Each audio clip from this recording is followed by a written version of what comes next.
Buenos días, hermanos, espero que estén bien.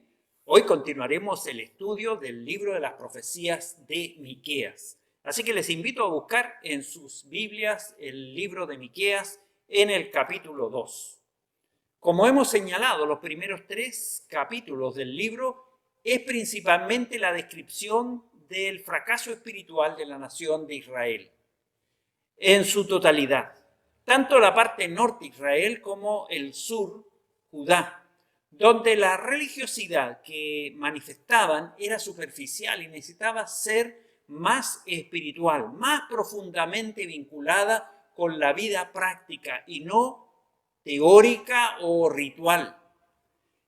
En el primer capítulo que ya hemos estudiado, el mensaje fue con gran énfasis fue dirigido con un juicio a las ciudades o áreas urbanas. Y existían en ese entonces 10 centros urbanos diferentes cuyos nombres quedan registrados aquí.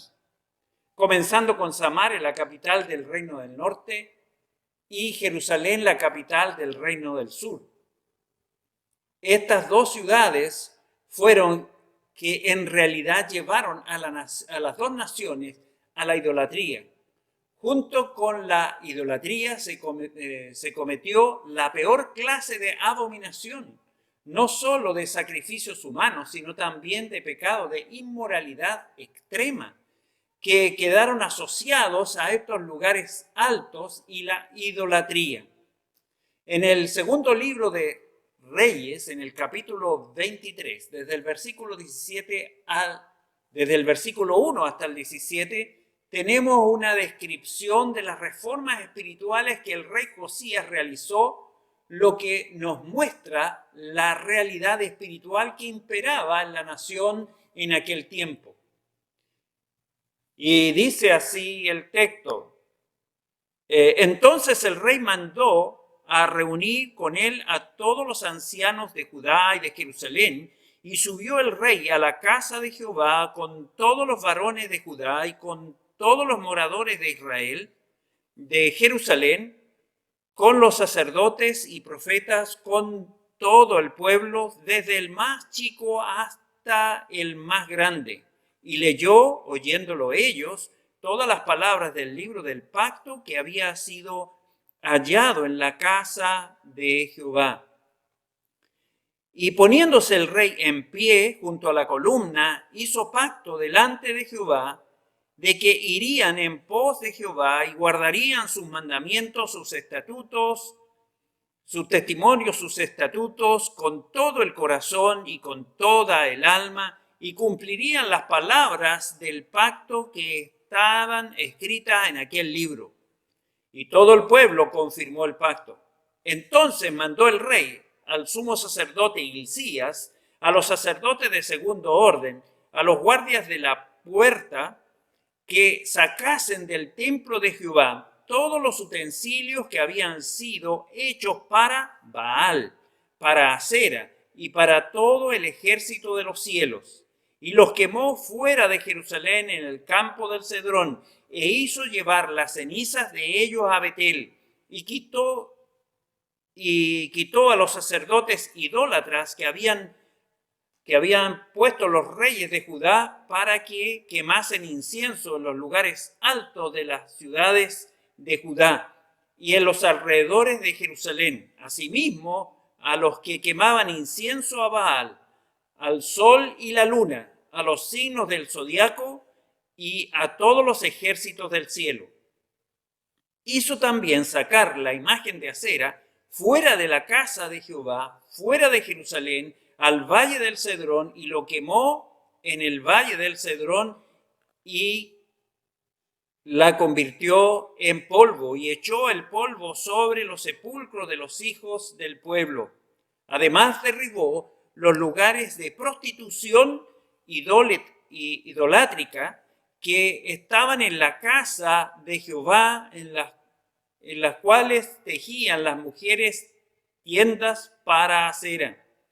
E hizo venir todos los sacerdotes de las ciudades de Judá y profanó los lugares altos donde los sacerdotes quemaban incienso desde Jeba hasta Berseba y derribó los altares de las puertas que estaban a la entrada de la puerta de Josué, gobernador de la ciudad, que estaba a mano izquierda a la puerta de la ciudad.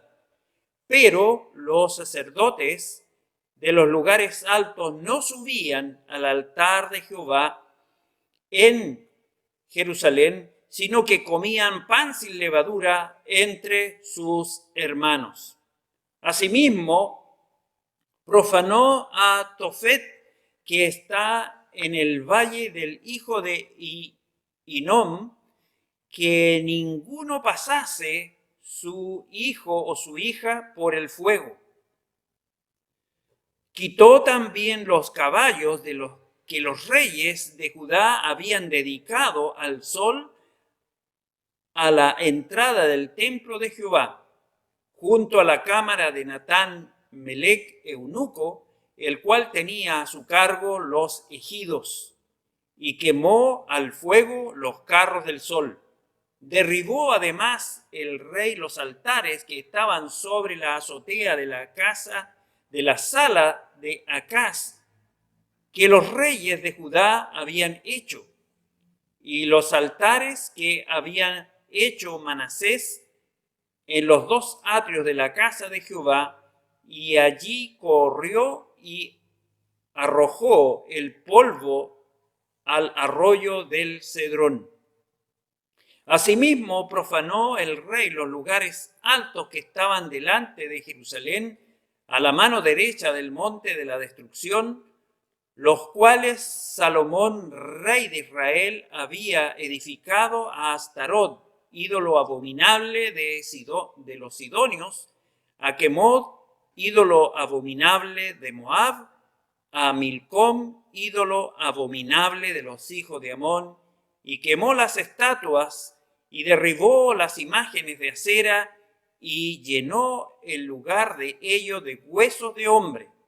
Asimismo, el altar que estaba en Betel y el lugar alto que había hecho Jeroboam, hijo de Nabat, el que hizo pecar a Israel, aquel altar y el lugar alto destruyó y lo quemó y lo hizo polvo y puso fuego a la imagen de acera. Y se volvió Josías y viendo los sepulcros que estaban allí en el monte, envió y sacó los huesos de los sepulcros y los quemó sobre el altar para contaminarlo, conforme a la palabra de Jehová que había profetizado el varón de Dios, el cual había anunciado esto. Esto es lo que el profeta describe en el versículo 10 del capítulo 2 diciendo: levantaos y andad, porque no es este el lugar de reposo, pues está contaminado, corrompido grandemente. ¿Cuánto duraron estas reformas?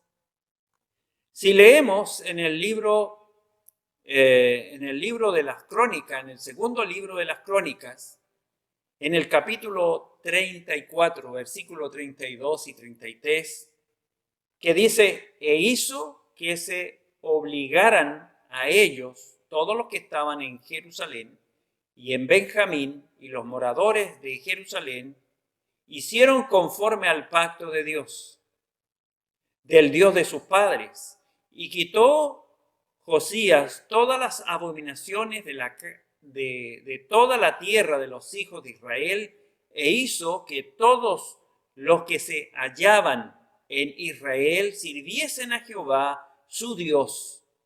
No se apartaron de en pos de Jehová, el Dios de sus padres, todo el tiempo que él vivió. Es decir, solo un tiempo. Las reformas que había realizado Ezequías en su reinado sobre Judá duraron menos de 29 años. Y las reformas que nosotros pudimos leer ahí en la Escritura duraron menos de 25 años. Cada vez el pueblo volvió a la idolatría, a la inmoralidad, a descuidar la palabra de Dios. El pueblo no estaba presto para oír el mensaje de Dios, sino lo que fuera agradable a sus oídos, la adulación y la mentira. El mal, la trivialidad era su camino. Seguían a los hombres cuyos pésimos caminos y conductas podían alimentar su naturaleza inmoral e impía. Esto es lo que señala Miqueas cuando dice: si alguno andando con espíritu de falsedad mintiere diciendo: yo te profetizaré de vino y de sidra, este tal será el profeta de este pueblo. Capítulo 2, versículo 11.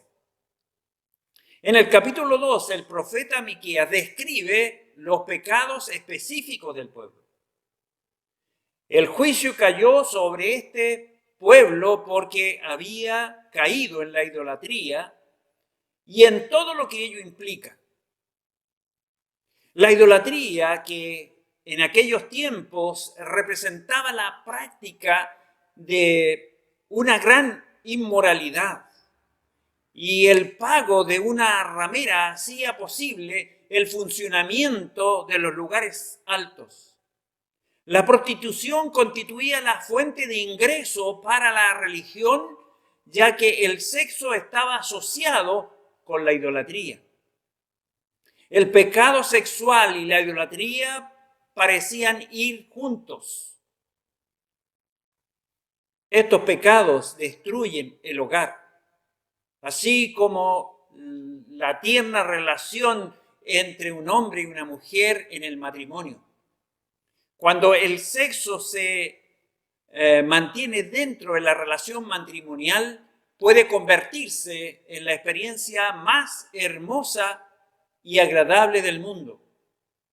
Cuando el pueblo o una sociedad remueve el sexo fuera de este contexto y promueve el sexo ilícito en el nombre de la religión o de una moral progresista, se pone en evidencia el hecho de que ese pueblo o esa sociedad se encuentra en un proceso de decadencia. ¿Les parece que eso es lo que vemos hoy en nuestra sociedad? Los pecados que el profeta Miqueas denunciaría o denuncia en este capítulo eran pecados cometidos por personas entre sí. Pecados en contra de la humanidad. Mientras que en el primer capítulo que estudiamos, los pecados del pueblo tenían que ver con su relación con Dios. Es cuando una persona no se encuentra con una buena relación con Dios, no puede mantener una buena relación con su semejante. Y cuando una persona se encuentra en una buena relación con Dios, puede, aunque no siempre escoge esa actitud, mantener una relación armoniosa con sus semejantes. En un sentido, el capítulo 2 no tiene un contenido agradable, pues nos revela el pecado de una nación que causó su destrucción. Sería conveniente para nosotros, como pueblo de Dios, y que nuestra sociedad escuche el mensaje del profeta Miqueas y que despertemos a esta realidad. Leamos entonces el primer versículo de este capítulo.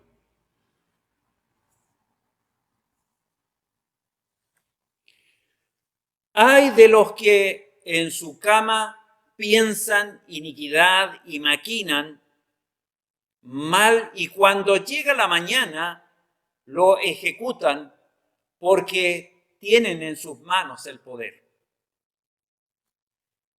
Lo primero que dice es ay, Es una exclamación de advertencia y de juicio.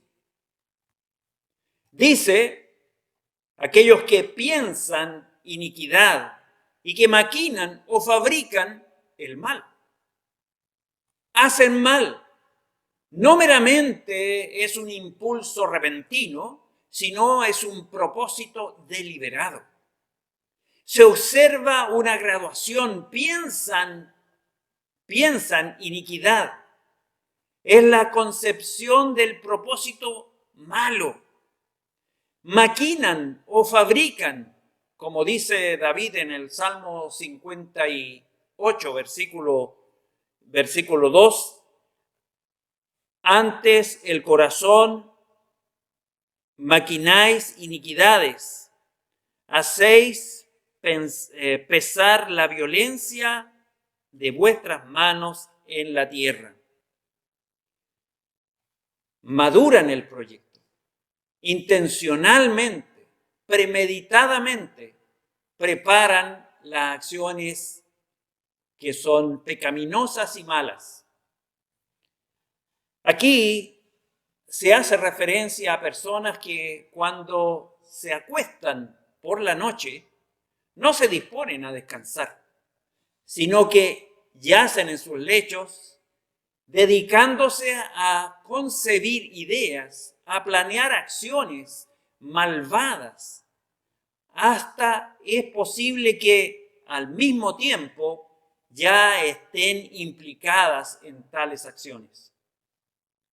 Este tipo de conducta que suele convertirse en un hábito, como aconteció en los tiempos de Noé, que el libro de Génesis nos relata en el capítulo 6, versículo 5, dice así: y vio Dios que la maldad de los hombres era mucha en la tierra, y que todo designio de los pensamientos del corazón de ellos era de continuo solamente el mal. Lo que nos relata el libro de Génesis es que los hombres tenían un hábito, el hábito de hacer el mal. Y es lo que está describiendo entonces el profeta aquí en este versículo 1. El versículo 1 continúa diciendo: y cuando llega la mañana lo ejecutan, porque tienen en sus manos el poder. Es decir, ponen en obra, ejecutan el mal pensado, el mal que han pensado, que han fabricado, que han construido, lo ponen en ejecución porque tienen en sus manos el poder. En Génesis capítulo 31, versículo 29, se nos dice que Labán tenía el poder para dañar a Jacob. Y en Proverbios capítulo 3, versículo 27, se nos insta a usar el poder para el bien, diciendo: no te niegues a hacer el bien a quien es debido, cuando tuviereis poder para hacerlo. El poder, no el derecho, es lo que regula la conducta de ellos. Donde pueden, cometen opresión. Donde no lo hacen es porque no pueden. Es decir, que son capaces o están en condiciones de ejecutar lo que han planeado. Esta situación se hace realidad en nuestra sociedad contemporánea, en la cual el impío, el malvado, suele tener éxito. El dinero otorga poder y los impíos pueden o tienen los medios necesarios para cumplir sus propósitos y realizar malas acciones. Precisamente este es el mismo pecado que produjo la decadencia y posterior caída del pueblo de Israel. Es cosa de prender la televisión, ver las noticias y ver cómo la maldad se manifiesta y cómo hay poder en aquellos que hacen y ejecutan maldad. En los versículos siguientes, el profeta Miqueas será más específico en cuanto a las conductas de los hombres impíos de su pueblo, cuyas vidas se caracterizaban por practicar el mal a toda hora. Veamos lo que dice entonces el profeta en el versículo 2. Codician las heredades y las roban, y casas y las toman. Oprimen al hombre y a su casa, y al hombre y a su heredad. El profeta fue muy específico cuando dijo codician las heredades y las roban. Es decir, que presenta dos pecados aquí, la codicia y la violencia. Estas personas codiciaban las heredades y las posesiones de los demás y las tomaban violentamente. Esto es un ejemplo que podemos apreciar también en la Biblia. Ahí en el primer libro de los Reyes, en el capítulo 21, aquí hay una historia que está protagonizada por el rey Acab y Jezabel, su esposa. El rey Acab codiciaba una viña propiedad de un hombre llamado Nabot. Y Acab era un hombre inmaduro, que no sabía enfrentar sus fracasos o decepciones o frustraciones. Y cuando no conseguía algo que deseaba, entonces se deprimía. Fue su esposa, la reina Jezabel, cuya maldad quedó de manifiesto y que quiso complacer a su esposo, que estaba depresivo, por no tener la viña que pertenecía a Nabot, la cual tramó y ejecutó inmediatamente un plan para obtener esa viña, dando muerte a Nabot, asesinándolo a traición.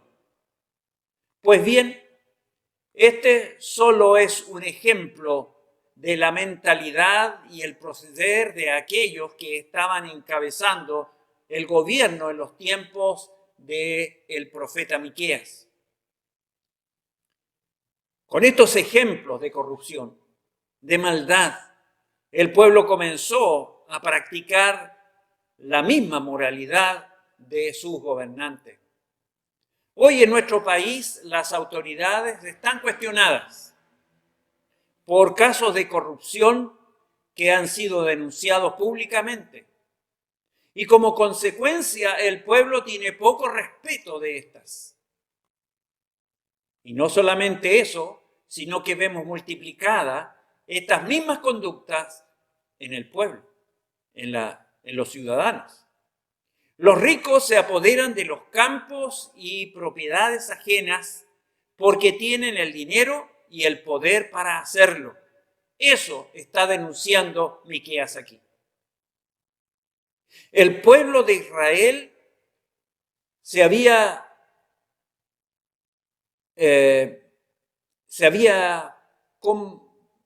difundido. El pueblo de Israel se había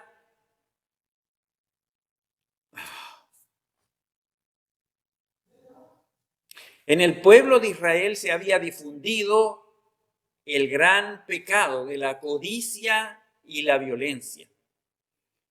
Despojaban a los pobres de sus campos y de sus casas, haciéndolos más pobres. Ahora, en el versículo 3, el profeta dijo: por tanto, así ha dicho Jehová, he aquí yo pienso contra esta familia un mal, el cual no sacaréis vuestros cuellos, ni andaréis erguidos, porque el tiempo será malo. Este versículo es interesante porque describe la reacción de Dios ante la conducta pecaminosa de los impíos. Dice, por tanto, es como si el Señor estuviese señalando lo siguiente: Yo los condeno porque ustedes pueden acostarse allí en sus camas y maquinar cómo hacer el mal.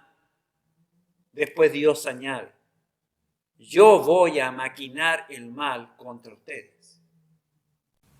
Esta expresión sobre esta familia está refiriéndose a la nación y en especial a aquellos reprobados que están descritos en los primeros dos versículos, el versículo 1 y en el versículo 2. Dios dice, yo pienso un mal. Es un feliz antítesis entre el proceder de Dios y el proceder de los judíos, descrito en el verso 1. Vosotros tramáis el mal contra vuestros compatriotas, está diciendo el profeta, colocándose en el lugar de Dios. Yo proyecto el mal contra vosotros. Vosotros pensáis el mal injustamente, yo en justa retribución de aquel mismo mal. Ahora, ¿qué es lo que Dios quiso decir con esto? ¿Iba Dios a causarles un mal? ¿Dios es el que causa el mal? Dios no iba a hacer el mal desde su propio punto de vista, desde el punto de vista de Dios, el cual es un punto de vista correcto, porque Dios es justo, porque Dios no hace nada indebido, pero sí sería un mal desde el punto de vista de ellos, porque Dios se proponía castigarles a ellos y no les iba a gustar esa experiencia. Por ello iban a llamar a lo que les sucediera un mal. Y eso es también muchas veces que las personas, los creyentes, atribuimos y podemos decir, bueno, estoy pasando por un mal. Y a veces no es así, es la obra de Dios que nos quiere hacer pasar por una prueba para que salgamos victoriosos. Podemos escuchar entonces a la gente y aún a los mismos creyentes criticar a Dios por permitir que ciertas cosas sucedan. En otras palabras, lo que estaba el pueblo diciendo era que Dios estaba haciendo el mal. Bueno, volvamos a nuestra realidad. Si volvemos a nuestra realidad actual, Dios nos lo explicaría de la siguiente manera. Yo voy a hacer el mal desde el punto de vista, desde vuestro punto de vista. Si queréis continuar pecando, yo voy a deteneros, yo voy a juzgaros por esto.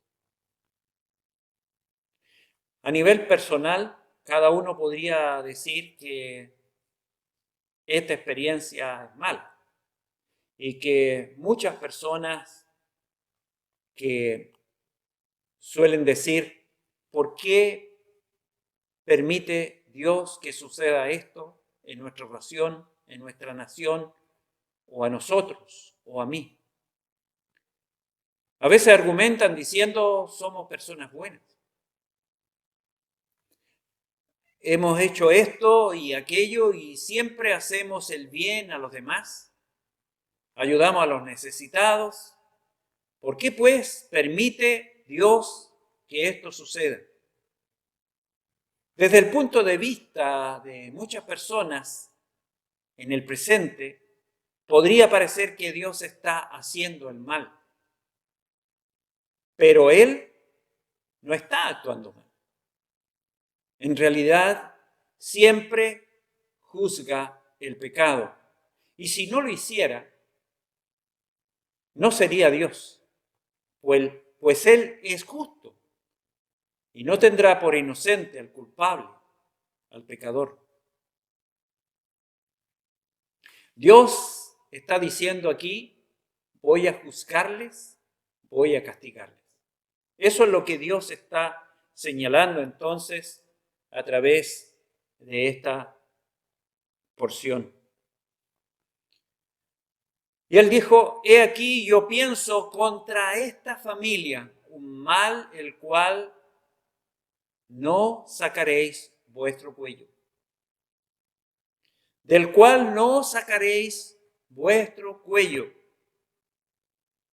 como lo sacasteis de la ley, del yugo que os impondré será uno del cual no podréis soltaros o soltarse.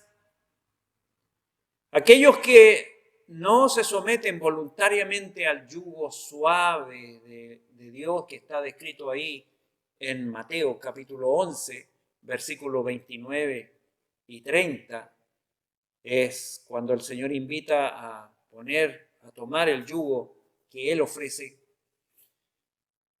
Si no lo asume, entonces sentirá un yugo de hierro sobre ellos. Ni andaréis erguidos, añade. No andaréis como ahora, con el cuello arrogante, levantado, porque el yugo los hará encorvarse. Porque el tiempo será malo, sigue añadiendo el profeta.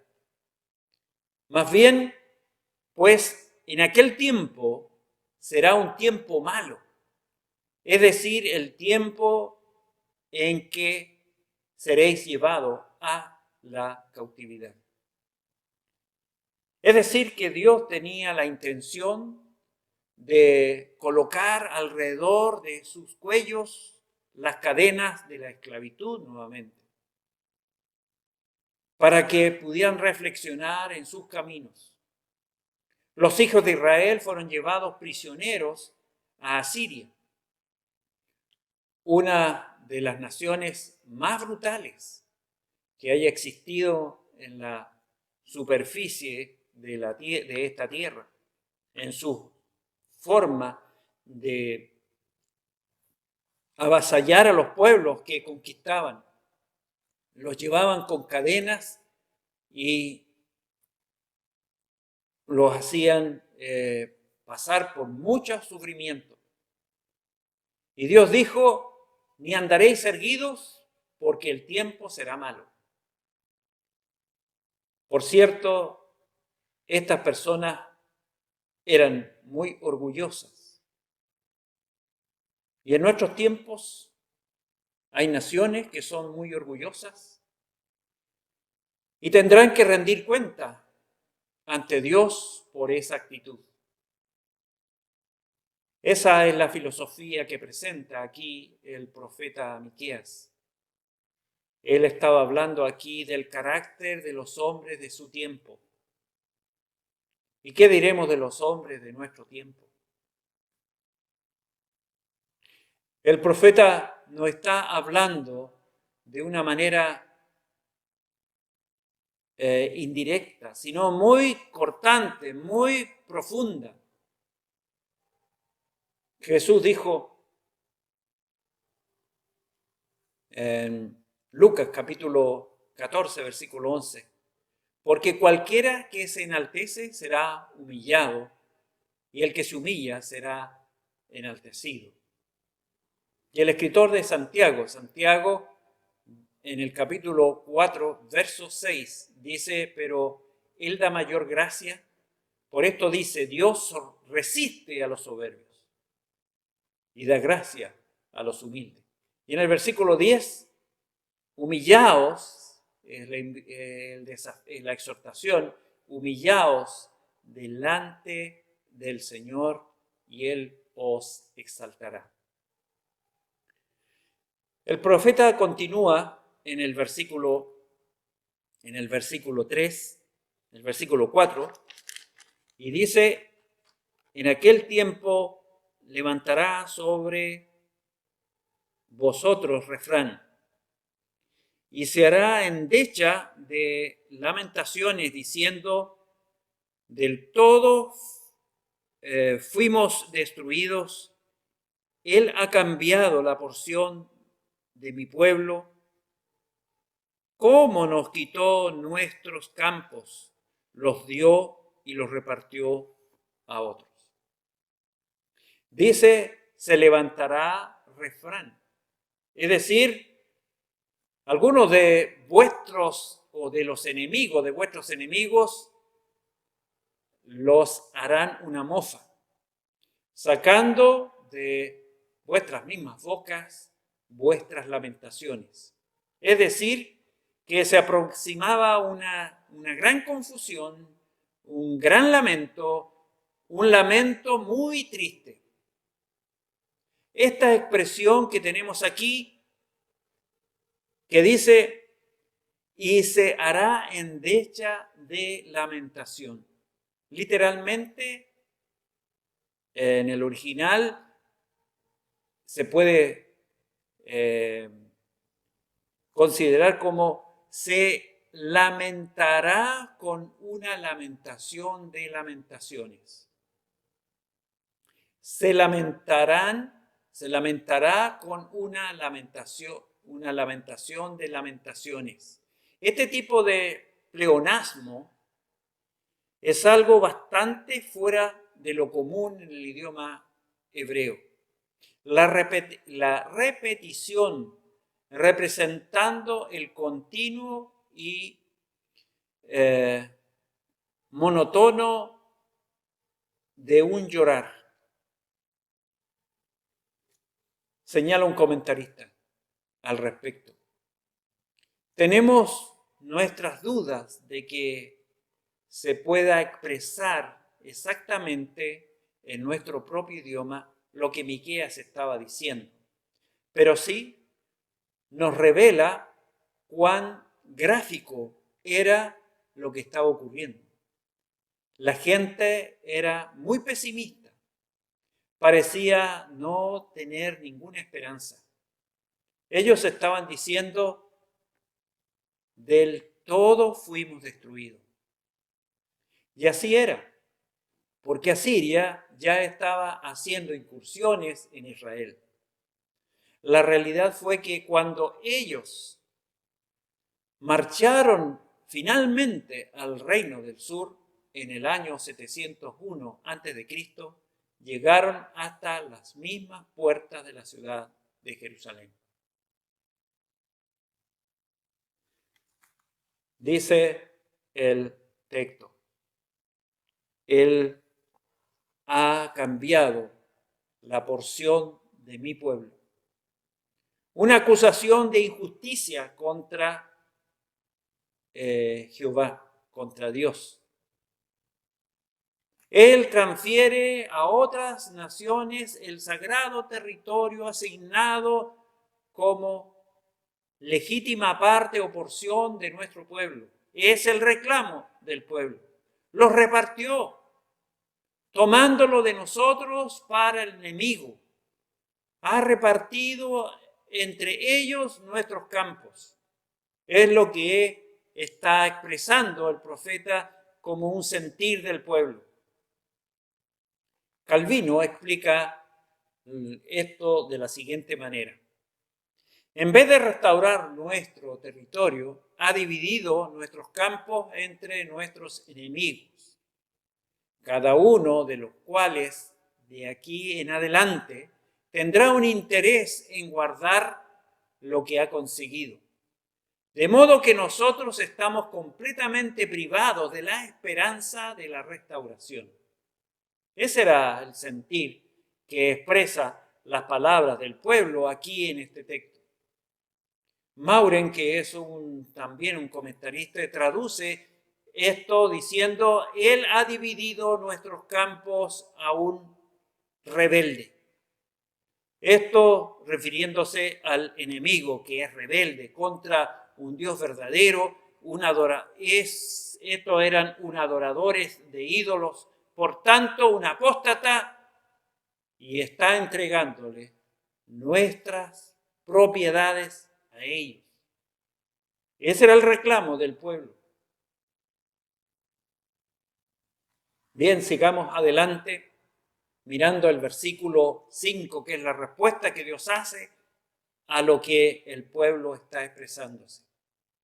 Y leemos lo siguiente: por tanto, no habrá quien eche para vosotros el cordel en el sorteo de la asamblea del Señor. Es la versión de la Biblia de las Américas, pero nuestra versión dice: por tanto, no habrá quien a suerte reparta heredades en la congregación de Jehová. Por tanto, esta expresión, por tanto, o en otras palabras, resumiendo, a causa de vuestras iniquidades denunciadas anteriormente en los versículos 1 y 2, tú, oh Israel, no tendrás o no habrá aquel persona, el individuo ideal que te represente, quien eche el cordel para suerte. Nadie que reparta o que haya de tener alguna propiedad medida en la congregación de Jehová o el pueblo consagrado a Jehová. Esa es lo que Dios está respondiendo, que ellos no iban a tener a nadie que pudiera representarles para poder repartir la tierra. Qué triste realidad. Dios dice que no había hombre que intercediera por el pueblo ante él para detener el castigo inminente que venía sobre ellos. Y busqué entre ellos hombre que hiciese vallado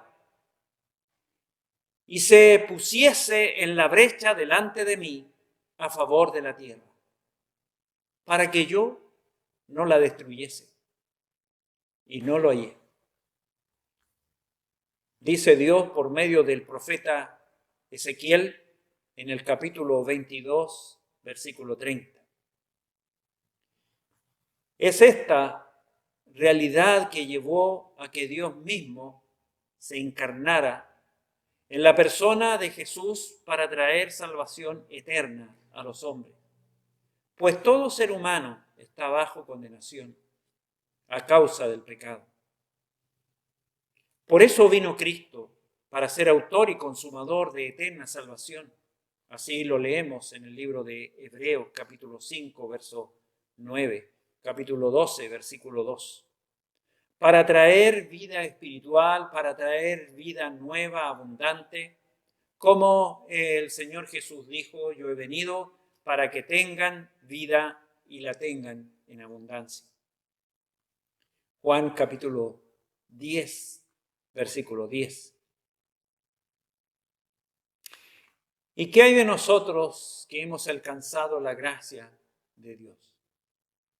¿Estamos procurando vivir una vida que sea agradable a Dios, en obediencia a su palabra, reflejando las virtudes de aquel que nos llamó desde la tiniebla a su luz admirable?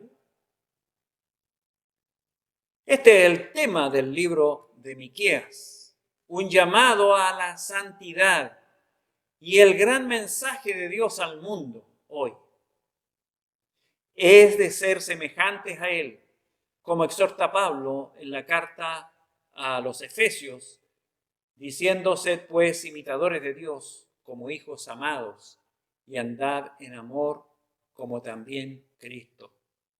Capítulo 5, versículos 1 y 2.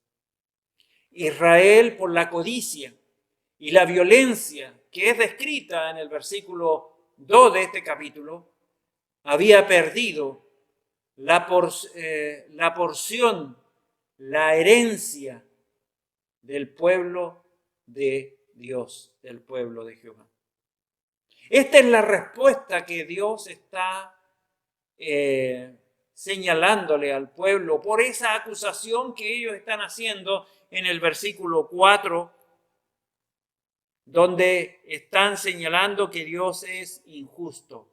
Y Dios responde diciendo que no hay ninguno no hay ninguno que califique para poder detener su juicio sobre ellos. Y es por eso, como decía, es que Cristo vino a este mundo. Vino a este mundo para poder resolver la necesidad, porque el hombre mismo no puede resolver por sí mismo esta situación. Dios tuvo que encarnarse, Dios tuvo que venir para suplir esa necesidad. Esta tendencia a maquinar el mal, que es denunciada en el versículo 1 por el profeta, el aprovecharse del poder para obtener beneficios personales y aún esas acciones que perjudiquen a otras personas sin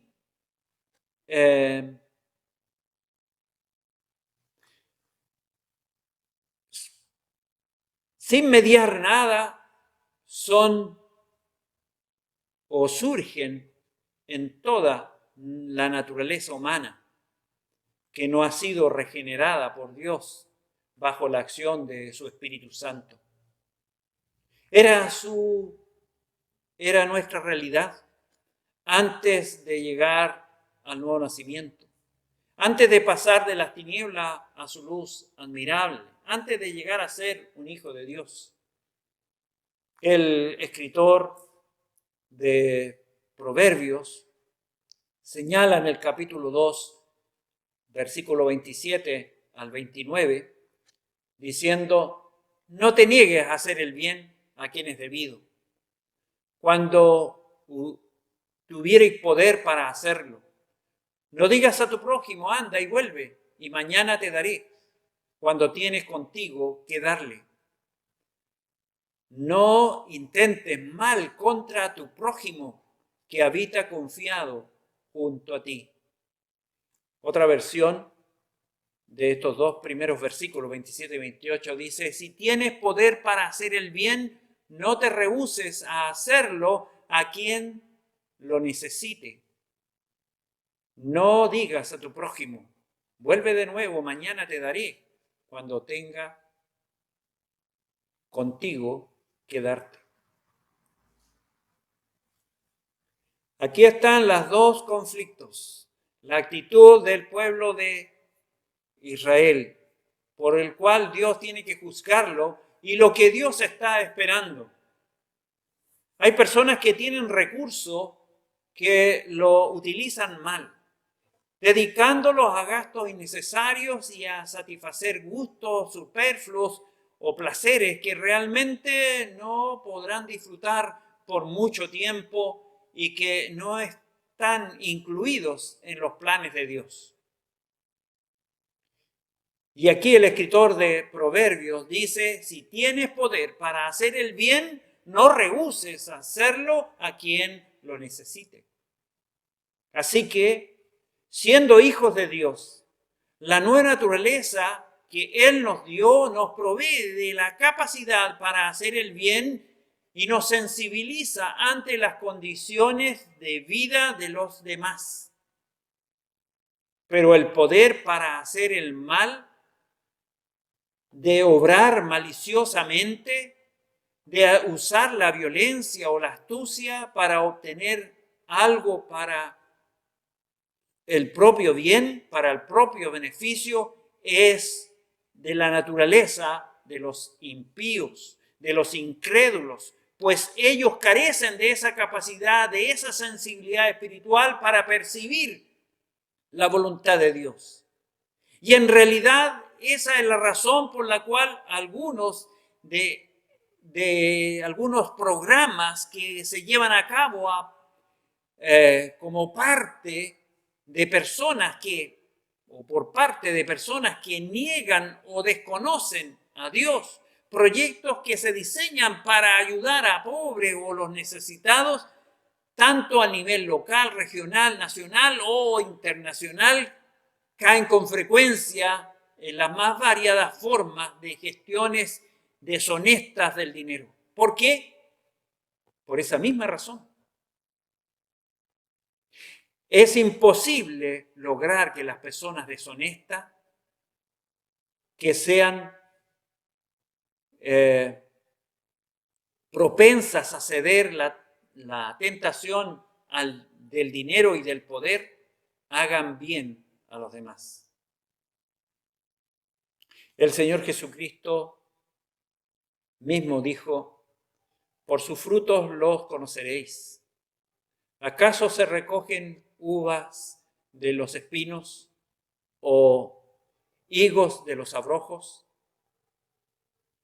Así todo buen árbol da buenos frutos, pero el árbol malo da frutos malos.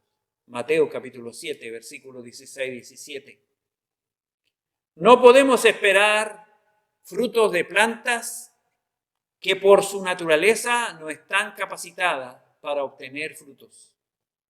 Solo el poder de Dios, actuando por su Espíritu en personas redimidas, puede producir lo bueno, los buenos frutos que adornan y satisfacen la vida de un individuo y pueden dar origen a buenos deseos, buenas intenciones y buenas acciones que promuevan el bien de sus semejantes. Si nosotros pensamos en la contingencia que estamos viviendo hoy día, la contingencia sanitaria que vivimos como país, nosotros los creyentes debemos ser solidarios primero, cuidarnos espiritualmente y físicamente, para cuidar a otros y también para apoyar las necesidades de otros en la medida de lo posible, especialmente a los de la familia de la fe. Y aquí vemos, hermanos, cómo podemos generar ese contraste. Lo que el profeta está denunciando. ¿Cuál era la conducta generalizada que estaba desarrollándose en la nación y por eso llevó al castigo? Porque habían malos sentimientos, habían malos pensamientos, no actuaban apropiadamente. Pero el contraste, ¿cuál debe ser? La actitud del creyente, aquel que está en esa comunión con el Señor. Cuando tenemos oportunidad, debemos hacer lo que es grato, lo que es bueno delante del Señor.